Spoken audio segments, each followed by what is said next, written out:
Bien-aimés, ce premier dimanche du temps de Carême,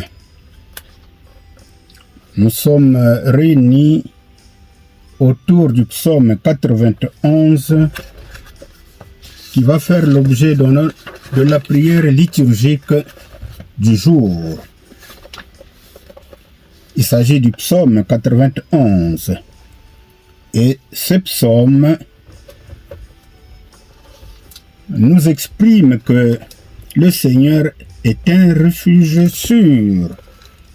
Oui, ce psaume est une prière que le croyant répète avec assurance, car Dieu protège ceux qui se confient en lui. C'est un psaume de combat spirituel. Alors, ce psaume semble anonyme. Ce psaume est anonyme, mais c'est un hymne de confiance, où on y trouve d'extraordinaires promesses de sécurité pour ceux qui font du Seigneur leur abri. Dieu protège ceux qui se confient en lui. Il est beaucoup usité par les croyants comme prière du soir avant de s'endormir. Pour une bonne méditation donc de ce psaume, nous l'avons structuré en 2 strophes. Première strophe, les versets 1 à 13. Dans ces versets, il s'agit des paroles d'encouragement. Eh bien, sous sa protection, l'homme qui met sa confiance en Dieu, rien ne peut l'atteindre, ni les pièges de l'ennemi, ni les dangers de mort en temps d'épidémie et de fléau quelconque, ni la folie meurtrière devant l'animal féroce ne peuvent l'atteindre. Le fidèle ne craindra quelque danger que ce soit sous quelque forme ou à quelque heure qu'il se présente. Que les dangers viennent de jour ou de nuit, que les hommes y aient part ou non, que ce soit en temps de guerre ou d'épidémie, il n'a pas à s'inquiéter. Il n'a également pas à craindre les actions nocturnes du diable, même les plus effrayantes. Ces paroles d'encouragement ne signifient nullement que les croyants soient ménagés plus que d'autres en temps de guerre ou d'épidémie. Ces paroles d'encouragement plutôt exhortent les fidèles à se tenir sous la dépendance de Dieu pour voir son vœu exaucé. Tant que Dieu a encore besoin de notre apostolat ici-bas, nous sommes épargnés momentanément de la mort.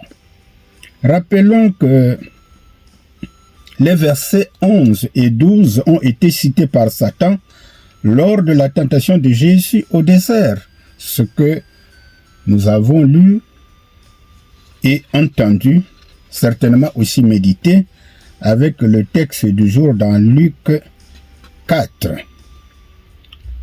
Le texte évangélique, bien sûr. Ces paroles d'encouragement font référence au psaume 34, verset 8. Les anges mis en exergue ici sont des messagers de Dieu qui assurent diverses fonctions et apportent le secours auprès des fidèles, comme cela nous est dit en Hébreux 1, verset 14. Dans le cas de la tentation de Jésus au désert, Jésus n'avait pas besoin de mettre à l'épreuve la vérité de la parole de Dieu, comme Satan en a eu à le faire avec Adam et Ève au paradis. De coutume, Satan agit toujours de manière inavouée pour tirer parti de ses manœuvres sordides. Ce qu'il a voulu faire avec Jésus, mais il a échoué lamentablement. Deuxième strophe, les versets 14 à 16. Il s'agit là de la voix de Dieu qui parle à l'homme de foi. Les paroles du psalmiste font place à celles de Dieu même. Il y a ici un rapport entre l'action humaine et l'action divine. Eh bien, le croyant s'attache à Dieu l'invoque, l'exalte et le glorifie. Et Dieu en récompense l'exauce. Les paroles du verset 16 sont une promesse de bénédiction divine pour Israël et pour les fidèles de toute génération.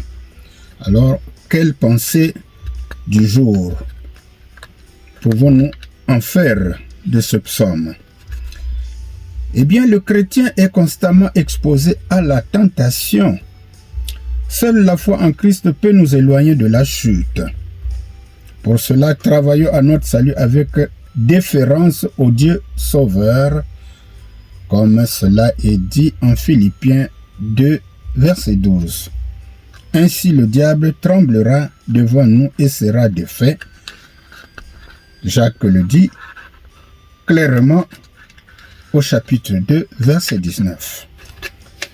Mes bien-aimés de Dieu, une fois que nous avons essayé d'explorer le message du psaume 91, venons-en à la prière proprement dite avec les paroles de la Bible des peuples. Toi qui demeures au refuge du Très-Haut et qui te loges à l'ombre du Puissant, dis au Seigneur, tu es mon abri, mon rempart, mon Dieu en qui je me confie. Il te fera échapper au filet du chasseur. Il te protégera des démons du malheur.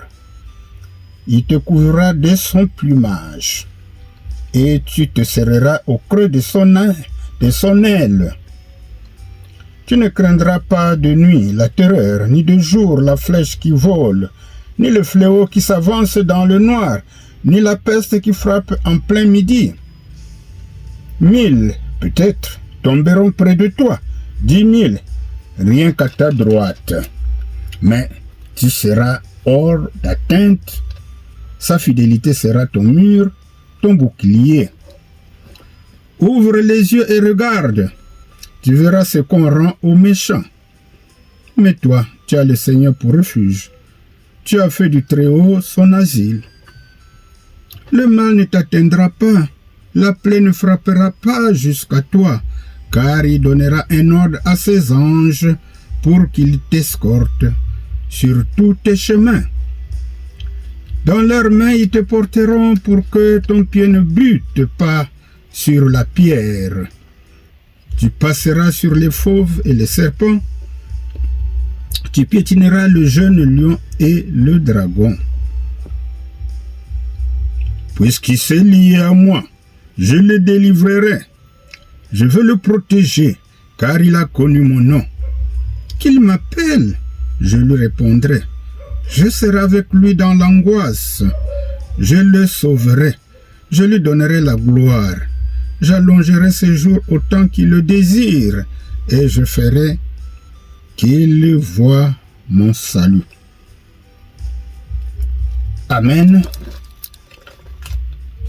Vous pouvez actualiser chaque fois que vous lisez ce psaume les paroles pour que la prière soit beaucoup plus intime et plus profonde pour une meilleure communion avec le Seigneur. Que Dieu vous bénisse. Amen.